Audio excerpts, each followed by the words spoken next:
أعمالنا من يهده الله فلا مضل له ومن يضلل فلا هادي له وأشهد أن لا إله إلا الله وحده لا شريك له وأشهد أن محمدا عبده ورسوله أما بعد فأعوذ بالله من الشيطان الرجيم بسم الله الرحمن الرحيم إن الله لا يستحي أن يضرب مثلا ما بعوضة فما فوقها وقال الله تبارك وتعالى يريد الله بكم اليسر ولا يريد بكم العسر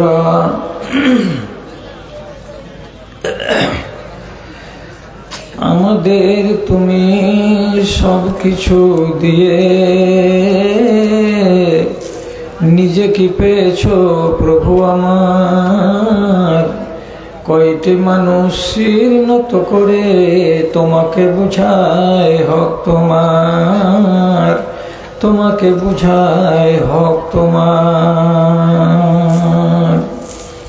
বাঁচিবার তরে রিজিক দিয়েছো আমরা পেটে খাই, কি মধুর আলো বাতাস দানিলে লাগে আমাদের গায়। চিরদিন তুমি দিতেই থাকিলে মূল্য কোনোদিন নিলে না তার, আমাদের তুমি সব কিছু দিয়ে নিজে কি পেয়েছো প্রভু আমার। যাহাদের তুমি জন্মদান নিলে শ্রেষ্ঠ জীবের কুলে, বিনিময়ে কিছু নিবে উপাসনা কোরআনে ঘোষণা দিলে, কোরআনে ঘোষণা দিলে। হারামের তারা পসরা সাজিয়ে গরম করেছে পাপ বাজার, হারামের তারা পসরা সাজিয়ে গরম করেছে পাপ বাজার। আমাদের তুমি সব কিছু দিয়ে নিজে কি পেয়েছো প্রভু আমার, কয়টি মানুষ শির নত করে তোমাকে বুঝায় হক তোমার।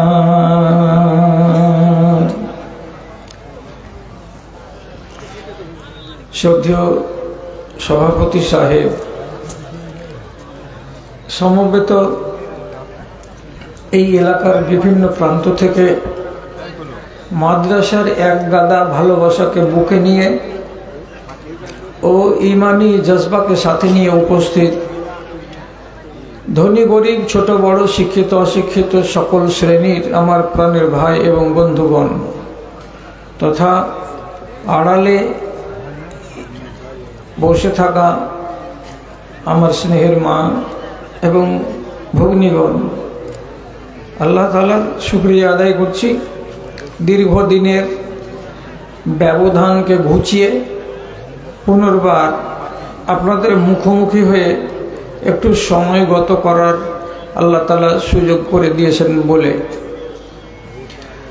আপনিও আল্লাহ তাআলার শুকরগুজারি করুন যে একই চান্সে তিন রকমের লাভ অর্জন করার আপনি সুযোগ পেয়ে গেছেন।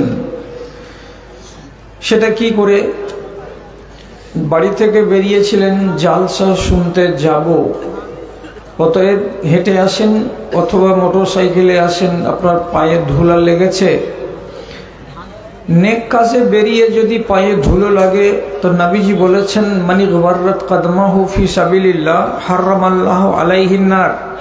কোন মানুষ যদি আল্লাহর পথে বেরিয়ে পায়ে ধুলো বালি লাগাই, সেই পাকে আল্লাহ তাআলা জাহান্নামের আগুন থেকে মুক্ত করে দেন। তাহলে আপনার আশাটা মঙ্গল। দুই নম্বর কথা, আল্লাহ তাআলা সূরা জুমারের 17 নম্বর আয়াতে বলেছেন, ওয়াল্লাযিনা ইয়াস্তামিউনাল কাওলা ফায়াত্তাবিউনা আহসানাহু উলাইকা হাদাহুমুল্লাহ ওয়া উলাইকা হুম উলুল আলবাব। যারা কোথাও বসে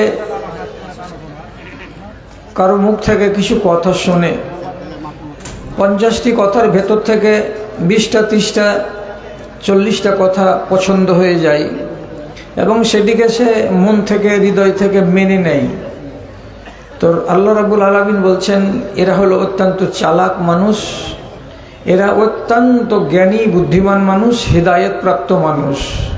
চালাক কেন? যে তারা নিজেদেরকে জাহান্নামের আগুন থেকে বাঁচিয়ে নিতে পারলো, সুতরাং এরা চালাক। তারপরে কোরআন মাজিদ খুলতে গেলে প্রথম পাতা খুলবেন তো ডান দিকে পাওয়া যাবে সূরা ফাতিহা আর বাম দিকে পাওয়া যাবে সূরা বাকারার 1 নম্বর পাতা।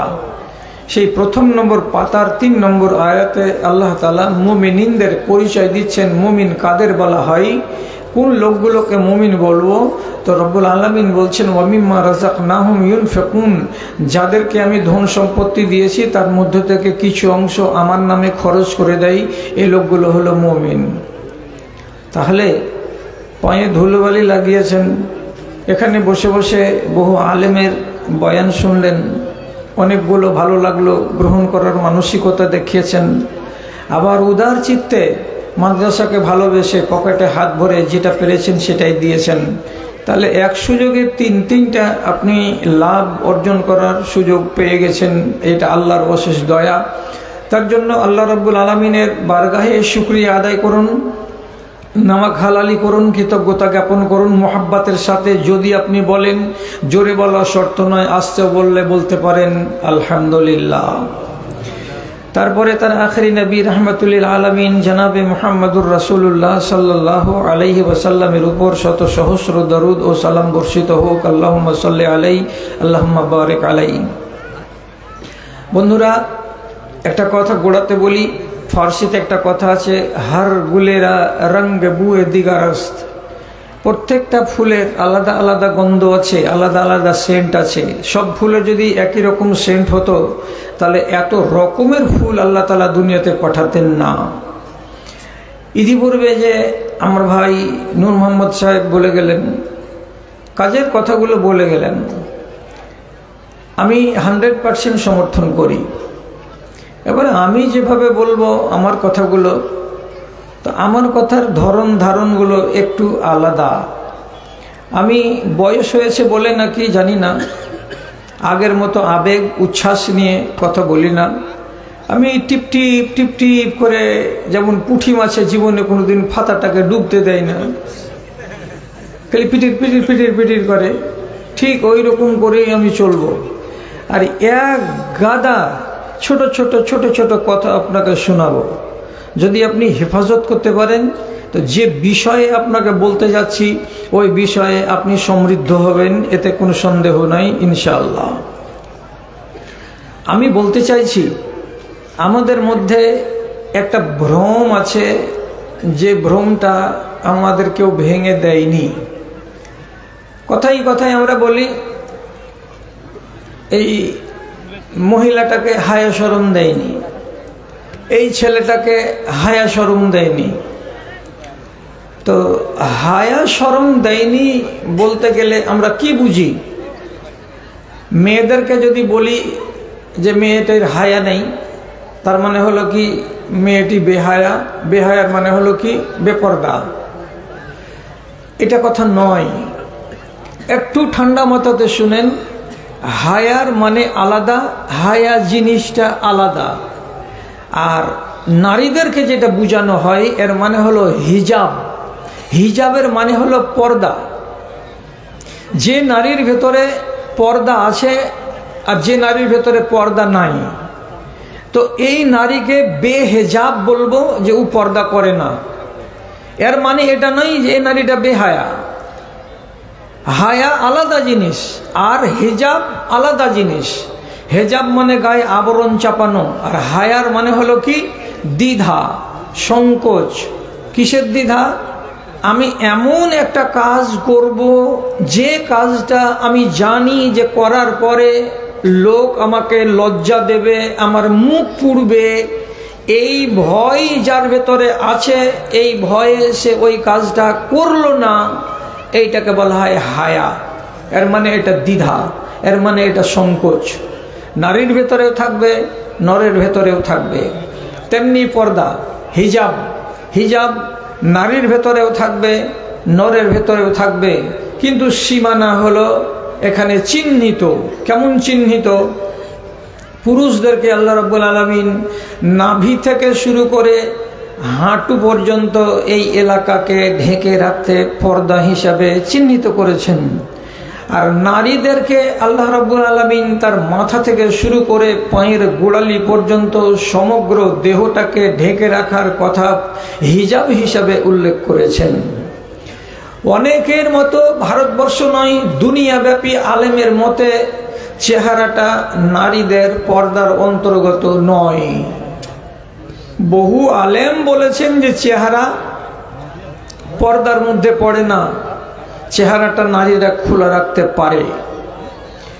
আবার জাদ্রেল পৃথিবীর আলেম অনেক কেউ বলেছেন যে না, যদি কাঁচের বয়মের ভেতরে মধু রাখা যায় আর মুখটাকে যদি ঢাকনা দিয়ে না ঢেকে ছেড়ে দেওয়া যায়, তাহলে মধুটাকে বরবাদ হতে এক বেলা সময় লাগবে। মাছিতে আর বলতাতে আর ভেমরুলে জায়গাটাতে ঢুকে বসে তাকে অপবিত্র করবে, পোকা ধরিয়ে দেবে। তাহলে একটা ঢাকনা না দিতে গেলে মূল্যবান মধুটা যেমন একটা কাঁচের শিশির ভেতরে বেকার, তেমনি একটা নারীর সারা শরীর ঢাকা থাকবে, চেহারাটা যদি না ঢাকা থাকে তাহলে তার পর্দা করা বেকার। একমত? আজকে এদিককে নিয়ে আলোচনা করছি না, আমি আলোচনা করছি এদিকটাকে নিয়ে, যার নাম হলো হায়া। হায়া মানে দ্বিধা, হায়া মানে সংকোচ। এই কথাটাকে মাথায় রেখে এবার আগে বাড়ান। হায়া কি কাজ করে? তো হায়া হলো আমার আপনার সারাটা শরীরে, মনে, মস্তিষ্কের সামনে ব্রেক। যদি কোটি টাকার গাড়িতে একটা ব্রেক না থাকে তাহলে আপনাকে কেউ বিনা পয়সায় দিতে গেলেও নিবেন না। 1 কিলোমিটার যাবে না, তার আগে গাড়িটা অ্যাক্সিডেন্ট করবে, যেহেতু ব্রেক নাই।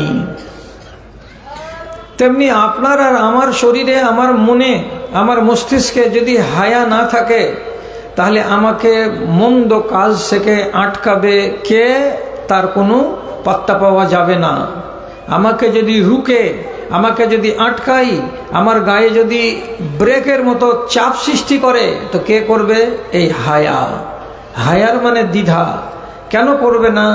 এই জন্য করব না, যদি আমি এ কাজ করি আর আমার বাড়িওয়ালি জানতে পারে তাহলে আমার মুখ পুড়ে যাবে, আমার ছেলেরা যদি জানতে পারে তাহলে আমার মুখ পুড়ে যাবে, অতএব এই কাজ আমি করব না। এইভাবে মানুষ নিজেকে পাপ থেকে বাঁচিয়ে রাখতে পারে, এর নাম হলো হায়া। এবার এটা কত মূল্যবান জিনিস ভালো করে বুঝুন। নবীজি বলছেন সুন্নাতুল আম্বিয়ায়ে আরবাউন। আল্লাহ নবী বলছেন পৃথিবীতে আদম থেকে শুরু করে আমি পর্যন্ত যত নবী এসেছেন সমস্ত নবীর সুন্নাত হলো 4খানা। 4খানা সুন্নাতে আমরা সবাই এক। আদম থেকে শুরু করে আমি পর্যন্ত যত নবী এসেছেন সব এক। কিসে কিসে? 4টা জিনিস আমরা শরীক আছি আম্বিয়ায়ে কেরাম। তো নবীজি বলছেন আর নিকাহ, পৃথিবীতে যত নবী এসেছেন সবাই বিবাহ করেছেন, বিনা বিবাহে কোনো নবী গত হন নাই। আল্লাহ তাআলা কোরআন মাজিদে বলছেন ওয়ালাকাদ বাআসনা মিন ক্বাবলিকা রাসূলান ওয়া জাআলনা লাহুম যুররিয়াতান ওয়া আজওয়াজান ওয়া যুররিয়া। হে নবী, আপনার আগে আমি অনেক নবী পাঠিয়েছি দুনিয়ায়। সমস্ত নবী বিবাহ করেছিলেন এবং তাদের বাল বাচ্চা ছিল। কাউকে আমি যত সময়ে বাচ্চা দিয়েছি, কাউকে আমি বুড়ো বয়সে বাচ্চা দিয়েছি, কাউকে আমি ৮০-৮৭ বছর বয়সে বাচ্চা দিয়েছি, কিন্তু তাদেরকে আমি বাচ্চা থেকে মাহরুম করি নাই। সব নবী বিবাহ করেছেন। 2টো নবী বাদ। একটা নবীর নাম হচ্ছে ইয়াহিয়া আলাইহিস সালাম, আর একটা নবী হলেন হযরতে ঈসা আলাইহিস সালাম। এরা দুজন বিবাহ করেননি। কেন করেননি? তো হযরতে ঈসা আলাইহিস সালাম বিবাহ করার বয়সে যখন পৌঁছিলেন, মনে মনে প্রস্তুতি নিলেন, এমন সময়তেই ঘটনা ঘটল কি, যে রব্বুল আলামিন তাকে সরাসরি জীবিত অবস্থায় মানুষের কাছ থেকে আসমানে উঠিয়ে নিলেন, বিবাহ করতে পেলেন না। 33 বছর বয়সে তাকে উঠিয়ে নেওয়া হয়েছে আসমানে। তাহলে এটা বাদ। আরেকটা লোক নবী, তিনি হচ্ছেন ইয়াহিয়া আলাইহিস সালাম। তিনি বিবাহ করেননি। এই একটা মানুষকে বাদ দিয়ে, নবীকে বাদ দিয়ে, দুটা নবীকে বাদ দিয়ে যত নবী এসেছেন সবাই বিবাহ করেছেন। নবী ইয়াহিয়া কেন বিবাহ করেননি? আল্লাহ তাআলা কোরআন মাজিদে একটু ইশারা দিয়ে বলছেন, ইন্নাহু কানা সাইয়্যিদান ওয়া হাসুরা। তরজমা অনেক রকমের করা হয়েছে। ইবনে আব্বাস রাদিয়াল্লাহু তাআলা আনহু বলছেন, তিনি কেন বিবাহ করেননি? এই জন্য বিবাহ করেননি যে তার মনের ভেতরে নারীদের দিকে টান ছিল না। তিনি নারীদের প্রতি নিজেকে আকৃষ্ট করতে পারেননি। নারীর প্রতি তার ছিল অনীহা। যদি টান না থাকে মনের ভেতরে, তাহলে কিসের জন্য বিবাহ করবে? এই জন্য তিনি বিবাহ করেননি। তাহলে সমগ্র আম্বিয়াকুল একটা সুন্নাতের শরীক, সেটা হলো বিবাহ। 2 নম্বর ওয়াত্তাআত্তর, আল্লাহ নবী বলছেন 2 নম্বরটা হলো কি? আতর ব্যবহার করা। আল্লাহ পাকের নবী তিনি নিজে বলছেন, আদম থেকে শুরু করে আমি পর্যন্ত পৃথিবীতে যত নবী এসেছেন সমস্ত নবী আতর ব্যবহার করেছেন। কোন নবী সেন্টকে বাদ দিয়ে নিজের জীবনটাকে গঠন করেন নাই। সবারই কাছে সেন্ট প্রিয় জিনিস ছিল, সবাই। এটা কেন? আপনাকে তো জিজ্ঞেস করতেই পারা যায়, কেন? আতরটাকে ভালোবাসার কি এমন আছে? রাসূল নিজে বলছেন, আমার নিকটে 2টো জিনিস খুব প্রিয়। কি কি? এক জায়গাতে এক রিওয়ায়াত বলছে, একটা আমি বলছি কি, আমার নজরে নারীরা অত্যন্ত প্রিয়, আমার নজরে আতর খুব প্রিয় জিনিস। 2টো জিনিসকে আমি খুব ভালোবাসি। এই জন্য কেউ যদি তোমাকে হাদিয়া দেয় একটা আতর, তো তুমি আতর যদি ব্যবহার নাও বা করো, এই তোহফাটাকে জীবনে রদ করবে না। একটা যদি তুলাতে লাগিয়ে দিয়ে সামান্য হাতে লাগিয়ে দেয়, কিংবা হাতে এমনি করে মুলে দেয়, আতর কেউ এসে এটাকে না না না বলে পিছনে সরতে হবে না। এটা এমনই একটা তোহফা। রাসূলুল্লাহ বলছেন, আমি অত্যন্ত পছন্দ করি। রাসূলের সুন্নাতকে আপনি পছন্দ করুন। এটার প্রতি আম্বিয়া কেরামের এত ঝোঁক কেন ছিল? কেনর মানে হলো এই, আতর কি করে? আপনার সুরুচির পরিচয় দেয়। আতর কি করে?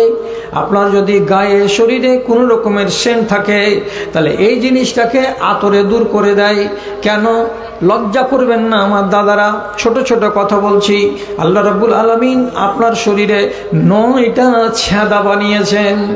9টা ছেঁদা। যেই ছিদ্রে হাত লাগাবেন, আপনার শরীর থেকে তৈরি হওয়া কিছু না কিছু আবর্জনা আপনার হাতে আসবে। কানে লাগাবেন, 2টো ছিদ্র আছে, কান থেকে ময়লা আসতে পারে।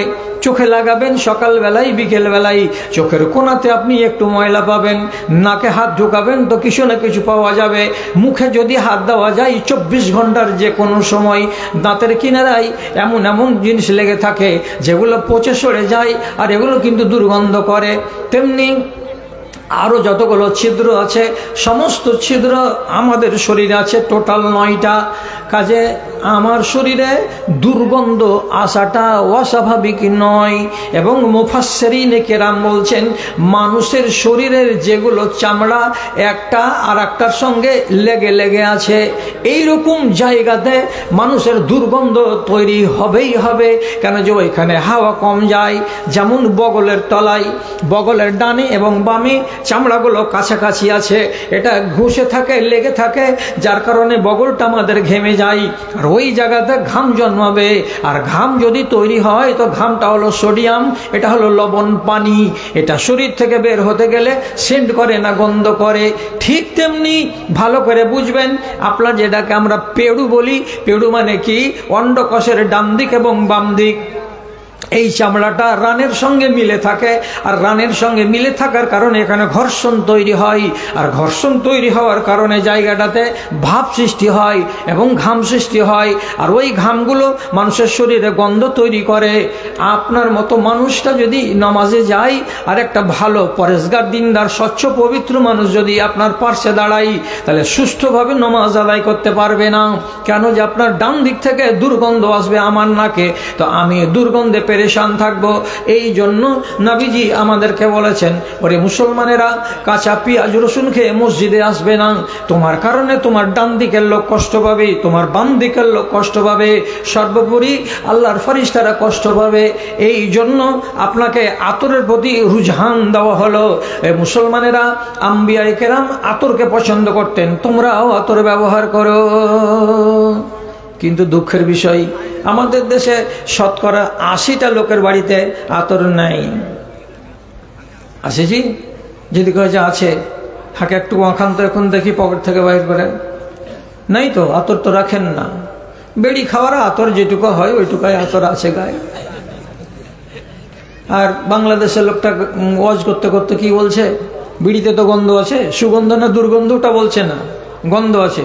বিড়ি যারা খায়, দাড়িতে গন্ধ, মুখে গন্ধ, মাফলারে গন্ধ, জামাতে গন্ধ, তাতে গন্ধ, লুঙ্গিতে গন্ধ। কি করে? বিবির কাছে ঘুমাই। কথাটা ঠিক।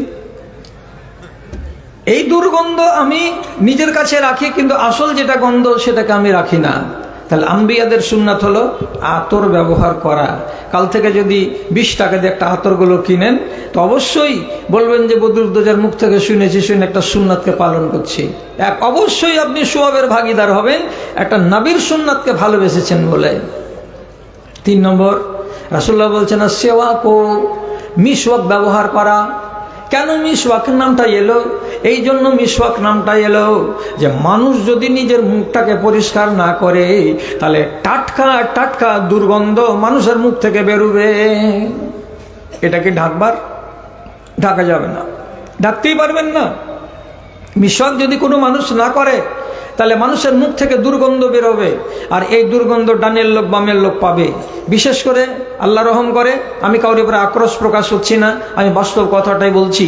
যে লোকগুলোকে পায়রিয়া আছে, সেই লোকগুলো নমাজে যেতে গেলে ওরা চেষ্টা করে যেন ডানে বামে বেশি কাতকুত না করা, আর বড় বড় করে হাই না ছাড়া, আর মুখটাকে আস্তে আস্তে করে ফাঁক করে দোয়াগুলো পড়া।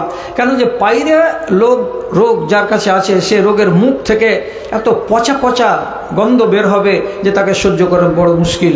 যাদের কাছে পায়রিয়া নেই, তাদেরও মুখে খানা পানি সকাল 10টাতে খেয়েছেন, আর সারাটা দিন যদি মিসওয়াক না করেন, এই পচা খানাগুলো দাঁতের মাড়িতে লেগে লেগে লেগে লেগে যদি 3 থেকে 4 ঘন্টা থাকে, তোতে দুর্গন্ধ লেগে যাবে। আর আপনার মুখের দুর্গন্ধ অন্য লোককে সইতে হবে। এই জন্য আল্লাহ রাব্বুল আলামিন আপনাকে স্বচ্ছ ইমানদার, পরিষ্কার ইমানদার বানিয়ে রাখার জন্য বলছেন মিসওয়াক করতে হবে। মিসওয়াকটা কত ফজিলতের জিনিস। নবী করিম সাল্লাল্লাহু আলাইহি ওয়াসাল্লাম বলছেন, লাউলা আনা আশুক্কা আলা উম্মতি লামারতুহুম বিসওয়াকি ইনদা কুল্লি সালাতিন। আমার উম্মতীদের উপরে যদি এটা মুশকিল কাজ না হতো, আর আমি যদি এটাকে মুশকিল মনে না করতাম যে আমার উম্মতীদের উপরে ভারী হয়ে যাবে, এই কথাটা যদি আমার মগজে না থাকতো, তাহলে আমি বলতাম আমার উম্মতীরা প্রত্যেক নামাজের আগে অবশ্যই তোমরা মিসওয়াক করে নেবে। আমি মিসওয়াক করাটাকে কম্পালসারি করে দিতাম, কিন্তু আমার উম্মতীরা ঝামেলায় পড়ে যাবে, তার জন্য এটাকে কম্পালসারি করা হয়নি। মিসওয়াক ঘুষবেন, দাঁত পরিষ্কার থাকবে, মিসওয়াক করবেন, জিভ পরিষ্কার থাকবে, মিসওয়াক করবেন, শ্বাস প্রশ্বাসটা আপনার স্বচ্ছ পরিষ্কার হবে। মিসওয়াক যদি করবেন, আপনার পাকস্থলীটা পরিষ্কার থাকবে, হজমের শক্তি বেড়ে যাবে। বিশেষ করে যদি আরবের যেগুলো সুন্নতি মিসওয়াক, যাকে বলা হয় ইরাকের ইরাক বৃক্ষের যদি শুকনো শুকনো লকড়িগুলোকে নিয়ে মিসওয়াক করা যায়, অত্যন্ত তাতে লাভ আছে। সৌদি আরবের লোক এই সুন্নাতটাকে কত মানে, যারা দেখেছেন তারা দেখেছেন, যারা দেখেননি তারা দেখেননি। প্রত্যেকটা নমাজি হারাম শরীফে যখন নমাজে দাঁড়া হবে, যখন দেখবেন ইকামত হয়ে গেল, হাই আল্লাহ সালাহ হাই আল্লাহ ফালাহ কাদকা আমাদের সালাহ কাদকা আমাদের সালাহ, যখন একামত হয়ে যাবে, একামত শুনতে গেলেই দাঁড়াবে আর দাঁড়িয়ে পকেট থেকে এমনি করে একটা মিসওয়াক বের করবে। মিসওয়াক বেরটাকে বের করে একবার এদিকে একবার এদিকে একবার এদিকে একবার ওইদিকে করে ঘুষে নিল, আর নেওয়ার পরে ওইটাকে আবার নিজের পকেটের ভেতরে ঢুকিয়ে নিল, নমাজ স্টার্ট করলো, আল্লাহু আকবার। এত বেশি খেচার খেচার করে চিপাচিপি করলো না, সুন্নাতের উপরে আমল করলো, দুবার এইদিকে দুইবার ওইদিকে দিল, পকেটে ভরে নিল, লোকটা সোয়াব বেড়ে গেল। এটা কি সুন্নাত? তাহলে কার সুন্নাত? নবী সুন্নাত। শুধু একাই নবীর সুন্নাত না, আদম থেকে শুরু করে আমার নবী পর্যন্ত সকল নবীর সুন্নাত হলো মিসওয়াক করা। 4 নম্বরে সুন্নাত হলো কি? আল হায়া, ও হায়া করা, দ্বিধা করা, সংকোচ করা, এই জিনিসটা সকল নবীর হলো সুন্নাত। আদম আলাইহিসসালাম থেকে শুরু করে আমার নবী পর্যন্ত কোনো একটা নবী বেহায়া ছিলেন না, কোনো একটা নবী দ্বিধাহীন ছিলেন না। তাদের মনের ভেতরে সংকোচ ছিল, তারা ছিল লজ্জাশীল। একটাও বেহায়া কোনো নবীকে আপনি প্রমাণ করতে পারবেন না তাদের জীবনী থেকে। ভালো করে বুঝেন, কথা বলার প্রসঙ্গ যখন চলে এলো তখন বলে দিই, হযরতে মুসা আলাইহিসসালামের যুগের লোকেরা উলঙ্গ হয়ে নদীতে গোসল করত। কি বুঝলেন? উলঙ্গ হয়ে নদীতে গোসল করত। গোসলের টাইমে উলঙ্গ হওয়াকে তারা দোষ মনে করতো না। এবার তারা বলতো মাঝে মাঝে, এ নবী মুসা, তুমি আমাদের বংশের লোক, তুমিও উলঙ্গ হয়ে গোসল করো। জি না, উলঙ্গ হয়ে গোসল করবো না আমি। তো যখন এরা জোর দিত যে না করতে হবে, তখন নবী মুসা নিজেকে বাঁচাবার জন্য কি করেছিলেন, এই ঘাটটাকে ছেড়ে দিয়ে পার্শ্বকার ঘাটে গিয়ে উনি তখন গোসল করতেন। কিন্তু মাঝে মাঝে উনিও কাপড়কে উপরে রেখে দিয়ে গোসল করতেন, কিন্তু নিজের সতর কাউকে দেখতে দিতেন না। আমি উলঙ্গ হয়েছি বটে, কিন্তু আমার সতর যেন কোনো লোক দেখতে না পাই। আলাদা ঘাটে নির্জনে উনি একাই গোসল করছেন। তো একদিন ঘাটে গোসল করছেন, দুনিয়ার এই সমস্ত লোকেরা নবী মুসাকে নিজেদের সাথে গোসল করাতে পারল না। যখন পারল না তখন দাগ দিয়ে দিল। কি বলে দাগ দিল? যে কেন গোসল করেন না আমাদের সাথে জানিস? কি হ্যাঁ, বলছে ওর অন্ডকোষ যে বড়, তুই যদি দেখিস তো জেনে নিবি ভিতরের কথা, ওকে লজ্জা লাগবে, এই জন্য ও আমাদের সামনে এইরকম করে গোসল করে না। আর একজন লোক বলল, না না না, অন্ডকোষ শুধু নয়, ওর মনে হয় গোপন অঙ্গেও কোনো দোষ টোষ আছে, না হলে আমাদের সামনে কেন গোসল করে না। তো যাই হোক, একটা দোষ তো লাগিয়ে দিল নবী মুসার গায়ে। তো নবী মুসা দোষ থেকে মুক্ত হবেন কি করে? এখন যদি রাগ করে ওদের সামনে কাপড়টাকে উঠিয়ে ধরেন, ধরে এখন যে দেখতো চলো অন্ডকোষ বড় আছে না ছোট আছে, তো তাহলে তো ইজ্জত গেল। আর এই কাজটা করতে পারবো না বলেই তো আমি নির্জনে চলে যাচ্ছি, যে ওইখানে গোসল করছি। তো কি করে আমি এতে থেকে বাঁচবো? কি করে বাঁচবো? তো আল্লাহ তাআলা বলছেন, তুমি আমার নবী, তোমার আয়েব থেকে তোমাকে বাঁচাতে হবে, তো এটা দায়িত্ব আমার, আমি বাঁচিয়ে নেব। কি করে বাঁচাবো? গোসল করছেন একদিন, এটা সহিহ বুখারীর রিওয়ায়াত, গোসল করছেন, কাপড়টাকে রেখে দিয়েছেন একটা বড় পাথরের উপরে, আর দেওয়ার পরে গোসল টোসল করে উপর দিকে যদি আসছেন, কাপড়টাকে নিয়ে পরবেন, মাথাটা মুছবেন। তো কাপড় পাথরের উপরে যেটা ছিল, পাথরটাতে মনে হয়েছে চাক্কা লেগে আছে, ও গুড় গুড় গুড় গুড় গুড় গুড় করে করতে শুরু করেছে। মুসা নবী বলছে, আজব কথা রে, পাথর চলে যাচ্ছে। তো পাথর যাবি তো যা, আমি কাপড়টা নিয়ে নিই। একটু ঝাড়া পায়ে কাপড়টাকে ধরতে আসে, তো ঝাড়া পায়ে পাথরও চলছে। যত জোরে উনি কাপড় নিতে যাচ্ছেন তত জোরে পাথর চলে যাচ্ছে, পাথর চলে যাচ্ছে। আর এই এদিক থেকে আওয়াজ দিয়ে বলছেন, ইয়া হাজারো সৌবি, ইয়া হাজারো সৌবি, এ পাথর আমার কাপড় দিয়ে দে, আমার কাপড় দিয়ে দে, আমার কাপড় দিয়ে দে। পাথর কিন্তু কোনো কথা শুনছে না। যত জোরে দৌড়াতে হয়, দৌড়াতে দৌড়াতে যেখানে মানুষের ভিড় ছিল, মানুষের ভিড়ের কাছে এসে পাথর থেমে গেল। আর নবী মুসা তাড়াতাড়ি করে যে কাপড় নিবেন, ততক্ষণে 20-30 জন লোকের দেখা হয়ে গেল। আর দেখে ডেকে বলছে, হ্যাঁ বুঝে গেছি, হয়ে গেছে কাজ, তুমি উলঙ্গ হয়ে গোসল করবে না, এই কেন গোসল করলা? বলছে না, ওইটা কথা নয়, চোখ দিয়ে যে দেখলি, যেটা কথা বলেছিলি যে নবী মুসার নওজুবিল্লাহ তার অন্ডকোষ বা বিচি বড়, কি দেখলি? বিচি বড় না ছোট? সবাই বলছে হ্যাঁ হে ওটা তো দোষ নাই। তাহলে এই আইব থেকে, দোষ থেকে বাঁচিয়ে দিলেন কে? তো আল্লাহ রাব্বুল আলামিন। এই হায়াটা ছিল কার ভেতরে? নবীদের ভেতরে, আদম থেকে শুরু করে আমার নবীর ভেতরে।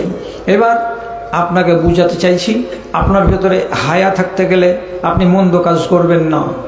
এটা ব্রেক। কীরকম ব্রেক? এখানে ওলামায়ে দ্বীন অনেক আছেন স্টেজে, যদি আপত্তি হয় কোনো ভাইয়ের তা আমাকে পার্সোনালি বলবেন। এক আলেম ছিলেন আগেকার যুগে, কোনো আলেম যদি বেড়াতে আসতেন তো গোটা গ্রামের লোক দেখার জন্য পাগলের মতো ছুটত। এখন তো আলেমে বাড়ি বাড়ি আর গাঁ গাঁ সব ভর্তি হয়ে গেছে, আর বেশি হওয়ার কারণে আলেমকে দেখতে আর কেউ আসে না। কি আলেম? তাহলে জমশেদ আলেম। তো জমশেদ যদি একটা আলেম হয়, তো এর থেকে আরো যদি 4 ফিট উঁচা বেশি আলেম হয়, তো বলে ওইগুলাই আলেম। কিন্তু আগেকার যুগে আলেম ছিল কম। তারা কোনো শহরে আগমন করতে গেলে শহরের লোকেরা ঝুঁকতো, আসতো, দেখতো অমুক মাওলানা এসেছে। একদিন বাসরা শহরে এসেছেন এক আলেম, তার নাম হলো ইমাম শাবি, ইমাম শুবা রাহিমাহুল্লাহ, হাদিসের পণ্ডিত। ওনাকে দেখার জন্য এক ঝাঁক লোক পিছে পিছে পিছে পিছে চলে আসছে। কোন মসজিদে থামবেন আর ওখানে কটা হাদিস শোনাবেন, আমরা শুনব। তো এই ভিড়ে ভিড়ে চলে আসছে। তো তার ভেতরে একটা লোক, ওর নাম হচ্ছে কায়নাবি, নাম কায়নাবি। ও বেচারি এত খেয়েছে সেদিন মাল যে নিজেকে ঠিক করে সামলে রাখতে পারে না। লোকের ভিড় দেখে হঠাৎ করে লোকের সামনে রাস্তার কিনারেতে খাড়ো হয়ে গেছে, যে এরকম টলতে টলতে টলতে টলতে কথাকে ভাঙতে ভাঙতে বলছে যে তো লোক তোমরা বুঝাই যাচ্ছ, মানে এত লোক তোমরা কোথায় যাচ্ছ? তো যারা শুনলো তারা বুঝে নিলে যে এর মাল বেশি হয়ে গেছে। তখন লোকেরা বেশি কথা না বলে বলছে শোবা শোবা শোবা। এর মানে কি? আল্লামা শোবা এসেছেন, অত বড় আলেম, দেখা করব, মসজিদে বসবে তো তার বয়ান শুনবো বলে যাচ্ছি। তখন ওই ঝুলছে আর কয়েছে শোবা শোবা, মান শোবা, শোবা কে? ওই যে শালা বোকা, তুই জানিস না যে শোবা একটা জালিলুল কাদার আলেম আমাদের ইরাকের মাটিতে? জানিস না? তো কি হলো? মুসলমানের বাচ্চা মদ খেয়েছে তো কি, কিছু কিছু আকাল তো মাঝে মাঝে চেতন হয়েছে। তখন টলতে টলতে ইমাম শোবা একটা খচ্চরের উপরে চড়ে এগোচ্ছিলেন, একদম সামনের দিকে চলে এসেছে। আর এই হাতে ছিল এখানে শুখা লকড়ি। শুখা লকড়িটাকে এমনি করে খচ্চরের মাথার উপরে কপালের সামনে এরকম করে যেমনি ধরেছে, তখন খচ্চর গেছে দাঁড়িয়ে। তখন বলছে ভাঙা ভাঙা কণ্ঠে, আর এই চাল চাওয়া করে কথা বলতে বলতে বলছে, আমাকে একটা হাদিস শোনাতে হবে। হাদিস যদি না শোনাও তো আজরাহকা জারাহান, আমি আপনার মুখে মেরে দেব আর দিয়ে আপনার আমি কপাল ফাটিয়ে দেব। তোরা মসজিদে হাদিস শুনবি, আমি এখানেই হাদিস শুনব। হযরতে শোবা রাদিয়াল্লাহু তাআলা আনহু বলছেন, আল্লাহ, সামনে এই কোন মুসিবত তুমি এনে দিলা যে হাদিস শুনতে চাইছে, আবার হাদিস যদি শুনবে তো হাদিস শোনার মতো তোমার কাছে জ্ঞান নেই, তা আমি ওকে কোনটা হাদিস শোনাবো? তিনি দিশা না পেয়ে, মুহাদ্দিস মানুষ, হঠাৎ মগজে কুলিয়ে গেল, ছোট্ট একটা হাদিস শুধু বলে দিলেন, দিয়ে বলছেন, আল হায়াউ শুবাতুম মিনাল ঈমান ইযা লাম তাস্তাহি ফাসনা মা শিতা। হায়া হলো ইমানের অঙ্গ, হায়া হলো ইমানের অংশ। ৭১টা ৭৩টা জিনিসের নাম হলো ইমান, আর ৭৩টা জিনিসের মধ্যে একটা হায়া, এটা হলো ইমানের অঙ্গ। যদি তোমার কাছে ই হায়া না থাকে তো নবীজি বলছেন, ফাসনা মা শিতা, তোমার মনে যেটা লাগে সেটাই করে যাও, তোমার ইচ্ছাতে যেটা হয় সেটাই করে যাও। হায়া থাকলে যেটা ইচ্ছা সেটা করতে পারবে না, আর হায়া যদি না থাকে যা মনে লাগে তাই করো। কথাটা বলে দিলেন। যখন মাথা থেকে ভূত নামলো, ব্রেনটা ঠিক হলো, তখন ওর কথাগুলো মনে পড়ছে। জোহরের ঢিলাতে একাই বসে বসে মুখ হাত ধুয়ে তখন বলছে, এটা কি কথা শুনলাম? তোমার হায়া যদি না থাকে তো যেটা মন সেটাই করো, যেটা ইচ্ছা সেটাই করো। আর হায়া যদি থাকে তো যেটা ইচ্ছা সেটা করিও না। তাহলে হায়া মানে কি? আমার ভেতরে লজ্জাবোধ নাই, যার কারণে আজ পর্যন্ত বেহায়ার কাজ করে যাচ্ছি। গোটা এলাকার লোক আমাকে মদখোর বলে চিনে, গোটা এলাকার লোক আমাকে বাজে ব্যবহারের ছেলে বলে চিনে। শেষের বেলায় একটাই মাত্র কথা তার ভেতরে চেতনা জাগালো, এমন বাড়ি ফিরে গেল। যাওয়ার পরে নিজের মাকে ডেকে বলছে, আম্মা, আমার ঘরে যতটি বোতল ছিল সবকে কান্ডাতে ফেলে দিয়ে আসলাম, সবকে ঢেলে দিয়ে আসলাম, একটাও বোতলকে রাখলাম না। এবার মাগরিব হতে গেলে আমার বন্ধুরা আমার বাড়ি আসে, আর আমার বাড়িতে মদের আড্ডা লাগে, আমরা খাই আর আনন্দ করি আর উল্লাস করি আর গান গাই। ওগুলো আজকে হবে না। আমি বাড়ি ছেড়ে চলে গেলাম। আমার বন্ধুরা যদি মাগরিবের পরে আসে তো তাদেরকে বলে দিও আমার বেটা কানাবি বাড়িতে নাই, আজকে তোমাদের অনুষ্ঠান হবে না, কালকে তোমরা আসিও। সেদিন অনুষ্ঠান বসলো না বাড়িতে। বন্ধুরা নিজের নিজের বাড়িতে গিয়ে খেলো না খেলো ওদের ব্যাপার। তারপরের দিন থেকে উনি বলছেন, আমি হাদিস পড়বো, আরো হাদিস পড়বো বলে নিজের ভেতরে খাকসারি তৈরি করলো। আর এ কথাটা তার মগজে কত আঘাত দিল যে হায়া যদি না থাকে তো যাহা ইচ্ছা তাহা করো, হায়া থাকতে গেলে যাহা ইচ্ছা তাহা করা যায় না বলে নিজেকে সংশোধন করে নিয়ে এবার তালিম শুরু করলেন। তালিম নিতে নিতে নিতে নিতে নিতে নিতে কত বড় আলেম হলেন যে ইমাম বুখারী রাহিমাহুল্লাহ উনি তার কাছ থেকে হাদিস রিওয়ায়াত করেছেন। ইমাম মুসলিম রাহিমাহুল্লাহ তার কাছ থেকে হাদিস বর্ণনা করেছেন। চিন্তা করেন তো, এত বড় বড় মুহাদ্দিসগুলো এমন একটা লোকের কাছ থেকে হাদিস শিখলেন যে লোকটা তার যৌবনকালে একবারে মদখোর ছিল। আবার এই মদখোর লোকটা একটাই জিনিসে সংশোধন হয়ে গেল, তা কি? এটা হলো হায়াকে ধারণ করা। হায়ার মানে লজ্জা, আর হায়ার মানে হলো শরম, হায়ার মানে হলো দ্বিধা, হায়ার মানে হলো সংকোচ। তাহলে আপনার ভেতরে এই কথাটা যদি থাকে তাহলে আপনি মদ ছুটে যাবে। কেন? কেউ যদি রিপোর্ট করে দেয়, কালকে তুই অমুক ঘাটে উপুর হয়ে পড়ে কেন আছিলি, কখন বা তোর মুখে এক পালা মাছি বসেছিল। হ্যাঁ, আন্দাজি গেলে কথা বলছিস। কেন আন্দাজি কেন হবে? গোটা দুনিয়ার লোক দেখেছে। লজ্জা লাগবে? লজ্জা লাগতে গেলে এই কাজটাকে ছেড়ে দেবে। এই জন্য রাসূলুল্লাহ বলেছেন হায়াকে ধরো। তারপর আরো কত কড়া কথা নবীজি বললেন, আল হায়া ওয়াল ঈমান কুরনা জামিআন। হায়াকে এবং ঈমানকে আল্লাহ রাব্বুল আলামিন দুইজনকে জোড়া করে রেখেছেন। দুনিয়াতে সব কিছু আছে জোড়া জোড়া জোড়া জোড়া। নবীজি বলছেন ঈমানকে হায়ার সঙ্গে রব্বুল আলামিন জোড়া বানিয়ে রেখেছেন। তারপরে কি বলছে? কাউরি কাছে যদি হায়া না থাকে তো ঈমান তার কাছে থাকবে না, আর কাউরি কাছে যদি ঈমান না থাকে তাহলে তার কাছে হায়া থাকবে না। খুলে বলছি ঈমান যদি থাকে এর কাছে তাহলে হায়া থাকবে।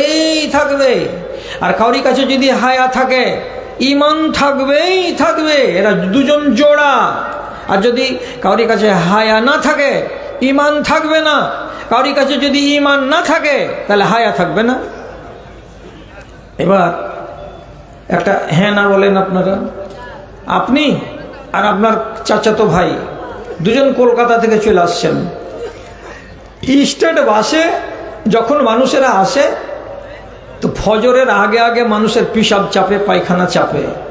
তো বাসওয়ালা করে কি রোডের কিনারায় কোন একটা জায়গা দেখে বাসটাকে খাড়ো করে আর বলে, যাদের যাদের আপনাদের হিসু করার ইচ্ছা আছে, যাদের যাদের আপনাদের হিসু মানে দুনিয়ার বানা বাংলা, এটা হিসু মানে পিসাব করা, হিসু করার ইচ্ছা আছে আপনারা তাড়াতাড়ি করেলেন।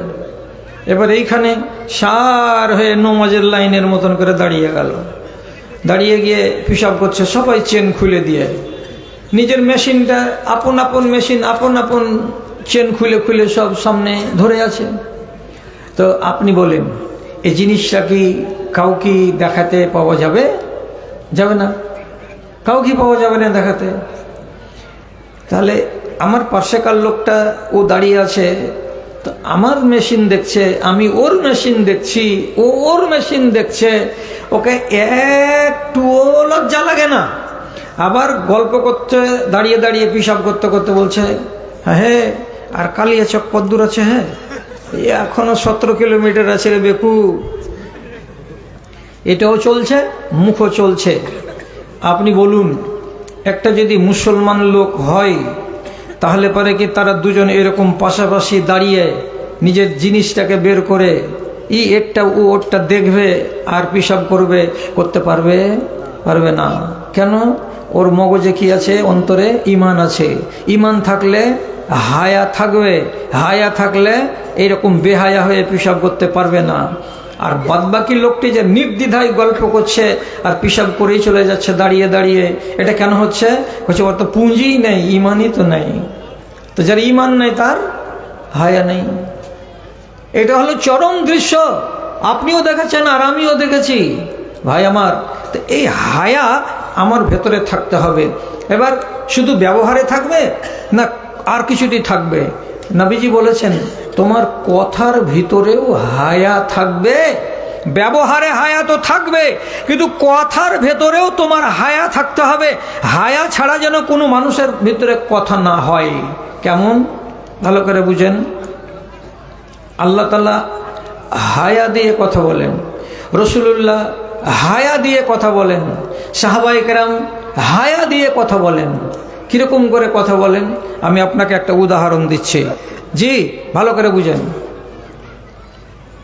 একটা সাহাবী ব্যভিচার করেছে, ব্যভিচার করে এসে রসুলকে বলছে আমি ব্যভিচার করেছি, আপনি আমাকে শাস্তি দেন। রসুল বলেছেন ব্যভিচার মানে কি? চুমুটুমু খেয়েছো নাকি? তো বলছে যে না আমি ব্যভিচার করেছি। রাসূলুল্লাহ বলছেন মনে হয় তুমি তার শরীরে হাত টাত দিয়েছিলে নাকি? না আমি ব্যভিচার করেছি। তখন রাসূলুল্লাহ ওই দেশের একটা আরবি প্রচলিত, ওদের মধ্যে এছাড়া অন্য কোনো লোকের ভিতর ভাষাটা নেই। তো রাসূলুল্লাহকে পরিষ্কার ভাষাতে বলছেন আনিকতাহা, এর সোজা বাংলা করছি আপনাকে, তুমি কি সঙ্গম করেছ? সঙ্গম করেছ? তো সাহাবীটা যদি খালি বলে দেয় যে হ্যাঁ, তো ঝামেলাটা চুকে যায়। কিন্তু ওইটা ঝামেলা না করে রসুলের মনের ভেতরে যেন সন্দেহ না থাকে, তখন খুলে বলছে। কি খুলে বলছে? লজ্জারই কথা না বললে হয় না। রসুল যখন জিজ্ঞেস করছেন যে তুমি কি সঙ্গম করেছ, কেমন সঙ্গম করেছ, তখন লোকটা বলছে আল্লাহর রসুল একটা ইন্দারাতে পানি তুলতে গেলে উপর দিক থেকে রশিটাকে যেমন নিচের দিকে বালতি বেঁধে নামানো হয়, তো রশিটা যেমন ইন্দারার ভিতরে ঢুকে যায়, ঠিক সেই রকমই আমার যৌনাঙ্গটা ওই এক মহিলার শরম গাহের ভেতরে ওই রকমভাবে ঢুকে গেছিল। যেমন রশিটা ঝুলে যায় ইন্দারার ভেতরে চলে যায়, তেমনি আমার শরীরটার অংশটা তার ও শরীরের অংশের ভেতরে চলে গেছিল। তো মিশালটা যদি দিত সোজা সবটা করে, সোজা বাংলাতে বলতো বা আরবিতে বলতো, তো তাহলে সোজাই হতো। কিন্তু বেচারি পরিষ্কার ভাষা বলবেন যাতে হায়া থাকে আর মানুষ বুঝে নিতে পারে। এই জন্য উদাহরণ দিয়ে বুঝাচ্ছেন কি করে, রশি যেমন ইদারাতে হারিয়ে যায় তেমনি আমার অঙ্গটা হারিয়ে গেছিল। তার আমি তোমাদেরকে শিখাচ্ছি, আমার কাছ থেকে শিখো। কি শিখাচ্ছেন আল্লাহ তাআলা? আপনি যদি রমজান মাসে শেষ 10 দিন মসজিদে এতেকাফ করেন, মসজিদে এতেকাফ করতে গেলে ওইখানে আপনার বিবি যেতে পাবে আর আপনাকে সেবা করে দিতে পারবে, আপনার চুলে চিরুনি করে দিতে পারবে, আপনার পিঠে তেল লাগিয়ে দিতে পারবে। বিবি যদি পবিত্র হালাতে থাকে আর বিবি যদি নাপাক হালাতে থাকে, তাকে মাসিক হয়ে যায়, তাহলে পরে মসজিদে প্রবেশ করতে পারবে না। এই যে নিয়ম আল্লাহ তাআলা বলেছেন, তো তাহলে আপনার বিবি আপনার জন্য হালাল, এটা ভেবে নিয়ে কোনো মানুষ যদি এটা মনে করে যে এই রমজানের রাত্রিতে যখন ইফতার করা হয়ে যাবে তখন থেকে নিয়ে সাহারি খাওয়া পর্যন্ত আমার বিবির সঙ্গে মেলামেশা করা হালাল রয়েছে। তো আমি রমজানের শেষ 10 দিন মসজিদের ভেতরে আছি, এই হালাতে যদি আমার বিবিকে আমি ডাকি আর ডেকে তার সাথে যদি আমি মিলিত হই তাহলে মনে হয় হওয়া যাবে। তো আপনার মনে ধারণা চাপতে পারে, তখন আল্লাহ তাআলা ভদ্র ভাষাতে, যেটা ভাষার ভিতরে আছে কি হায়া দিয়ে আল্লাহ তাআলা বলছেন কি ওয়ালা তুবাশিরুহুন্না ওয়া আনতুম আকিফুনা ফিল মাসাজিদে। ভালো করে শুনুন আরবিটা, ওয়ালা তুবাশিরুহুন্না, তোমরা যখন ইতিকাফ করবে তখন ইতিকাফের হালাতে তোমরা কেউ তোমাদের নিজের বিবির চামড়ার সাথে তোমার নিজের চামড়া লাগাবে না। কি বুঝলেন? সীতারামপুর এলাকার লোক, আপনাদের কত ওয়াজ শুনেছেন, আল্লাহজি ভুষের গাড়ির 11 গাড়ি হবে ওয়াজই শুনছেন, এই মাদ্রাসা যতদিন আছে। এই ভদ্র ভাষাটা কি বুঝলেন? যতদিন তুমি ইতিকাফের জন্য মসজিদের ভিতরে থাকবে তোমার বিবির চামড়ার সাথে চামড়া লাগাবে না। এর মানেটা কি? চামড়ার সাথে চামড়া লাগাবে না, এটা হলো ভদ্র ভাষা। এই কথাটাকে আপনাকে ভালো করে বুঝে নিতে হবে। এখানে ইশারা ইঙ্গিতে বোঝানো হয়েছে, তার মানে আল্লাহ রাব্বুল আলামিন আপনাকে বলতে চাইছেন তুমি ওই ইতিকাফের হালাতে নিজের বিবির সঙ্গে সঙ্গম করবে না। তোমার শরীরে তোমার গোপন অঙ্গে চামড়া আছে এবং তোমার স্ত্রীর গোপন অঙ্গে সেখানেও চামড়া আছে। এই চামড়া যদি সেখানে যায় তো চামড়া লাগবে। এটাকে কি বলা যায়? সঙ্গম বলা যায়, এটাকে সহবাস বলা যায়। কিন্তু আল্লাহ রাব্বুল আলামিন আরবি ভাষাতে একে বলা হয় জেমা করা। জেমা মানে সঙ্গম করা। পরিষ্কার করে আল্লাহ তাআলা বলতে পারতেন তোমরা জেমা করিও না, মানে সঙ্গম করিও না। এই কথাটা না বলে ভদ্রতা শিখাচ্ছেন আমাকে আর আপনাকে। ওয়ালা তুবাশিরুহুন্না ওয়া আনতুম আকিফুনা ফিল মাসাজিদে, স্ত্রীর চামড়ার সঙ্গে তোমার চামড়াকে মিলাবে না। ভদ্র ভাষা। এবার আপনি কতখানি ভদ্রতার, আমি কতখানি ভদ্রতা পেয়েছি আর একটু আগিয়ে যাই। মুখের রিশতাতে, আত্মীয়তাতে, এখানেও কিন্তু কি থাকবে? আমার ভাষার ভেতরে সংযম থাকবে আর হায়া থাকবে। হযরত আলী বলছেন আমার একটা রোগ ছিল। কি রোগ? তো তিনি হাদিস বলছি কুনতু রাজুলান মাজ্জাআ, আমি ছিলাম এমন একটা মানুষ, আমার একটা রোগ ছিল। রোগটা কি? এটা হলো শরমের কথা। কিন্তু শরমের কথা হতে গেলেও আল্লাহ রাব্বুল আলামিন বলছেন ইন্নাল্লাহা লা ইয়াস্তাহি মিনাল হাক্কে, হক কথা বলতে গেলে আপনাকে দ্বিধাহীন হতে হবে, না হলে আপনি শরীয়ত শিখতে পারবেন না।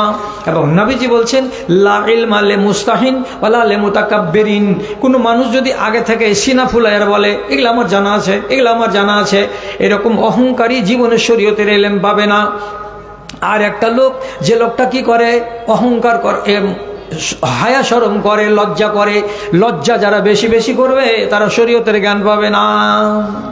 আপনাকে লজ্জার কথাটাই বলে দিচ্ছি। হযরতে আলী কি বলছেন?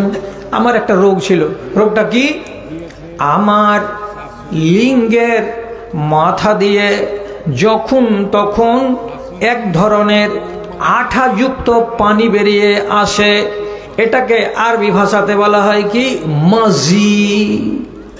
যদি গাঢ় হয় তো একে বলা হয় মানি, ওতে থেকে বাচ্চা তৈরি হয়। আর ওর থেকে যদি ঢিল হয় এবং গাঢ়া হয় তো এটাকে বলা হয় মাজি। এবং এর চাইতে আরেকটা নিচে দরের আছে, ওটাকে বলা হয় ওয়াদি। এগুলো বুঝাবো না, এগুলো নেটের মাধ্যমে বহু মানুষের কাছে যাচ্ছে। তো কিছু কিছু মাথা মোটার বাচ্চা কমেন্ট করে বলছে শালা বুড়িয়ে গেছে, তো শালাকে কথা বলতে লাজ শরম না কিছু নাই। তো শিখবি না যদি বুড়ার কাছ থেকে, তো তোর বাপ না শিখে শিখাই তো তোকে এত বড় করেছে। এই জন্য তো তুই গাধা হয়ে আছিস। এটা তো শরিয়ত, আর এটা তো হাদিস। এটা মাওলানারা মাথা ঝুঁকাবেন, এটা তো হাদিস। ও নিজে বলছে, কে? হযরত আলী, ইন্নী কুনতু রাজুলান মাজ্জাআ, আমি ছিলাম। হেলা করে না তো মাইক আপনাকে আমি দিয়ে দেবো, ফাইলাম করিয়েন না এখানে। আমি ছিলাম এমন একজন মানুষ, যখন তখন দিনের বেলা রাতের বেলা আমার শরম গাহ দিয়ে, আমার লজ্জাস্থানের মাথা দিয়ে ওই রকম গাঢ় গাঢ় আঠা যুক্ত পদার্থগুলো বেরিয়ে আসে। কি হবে? গোসল করতে হবে নাকি?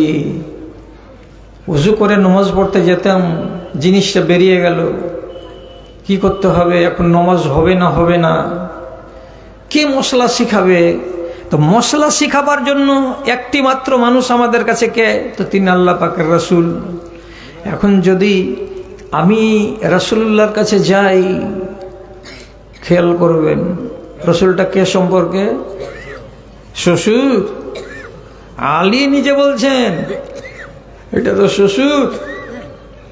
ওর বেটি আমার কাছে আছে ফাতিমা। এখন আমি যদি শ্বশুরকে বলি যে বাবজি এইরকম হচ্ছে, তো জিনিসটা তো শরীয়তের জানার, তবুও তো একটা দ্বিধা আছে, তবুও তো একটা সংকোচ আছে, একটা হায়া আছে। তিনি হায়া করলেন না, শ্বশুরকে কথাটা বলা যাবে না। কেন? যে শ্বশুরের মনে অনেক রকমের সংকোচ হতে পারে। কীরকম সংকোচ? এই জামাইটাকে একবারে লাজ শরম নেই, হতে পারে। অথবা আমাকে আমার রোগটা শোনার পরে আমার শ্বশুর বলতেই পারেন, ই শালা কোন ধ্বজভঙ্গের বেটা, ধ্বজভঙ্গরে ই কোন রোগ একে লেগেছে রে। তা আমার নামে একটা আইব চলে আসতে পারে। কিছু একটা খেয়াল আমার শ্বশুরের মাথাতে চলে আসবে, আমাকে বড্ড শরম লাগলো। কি করবো এবার? আমি তখন আমার এক সাথী, তার নাম হচ্ছে মেকদাদ, আমি মেকদাদ রাদিয়াল্লাহু তাআলা আনহুকে ডাকলাম। আর ডাকার পরে বললাম, মেকদাদ আমার এই ঘটনা, আমার এ হচ্ছে, এবার তুমি আমার শ্বশুরের কাছে যাও, আর যাওয়ার পরে তুমি ঘটনাটা খুলে বলো। আল্লাহ পাকের রাসূল যদি এইরকম কাউরি হয় তো কি করতে হবে? রাসূলের কাছে তিনি গেলেন, আর যাবার পরে ঘটনাটাকে বয়ান করলেন। বয়ান শোনার পরে রাসূলুল্লাহ বলছেন, এটাতে গোসল করতে হবে না, ফিহে আল ওযু, এটা যদি হয় তো শুধু ওযু করলেই যথেষ্ট হবে, গোসল করার দরকার নাই। এই কথাটা এসে রিপোর্ট দিলেন আলীকে। কে? হযরতে মিকদাদ রাদিয়াল্লাহু তাআলা আনহু। তার মারফতে শিখে নিলেন হযরতে আলী রাদিয়াল্লাহু তাআলা আনহু। কিন্তু কেন করলেন এই কাজটা?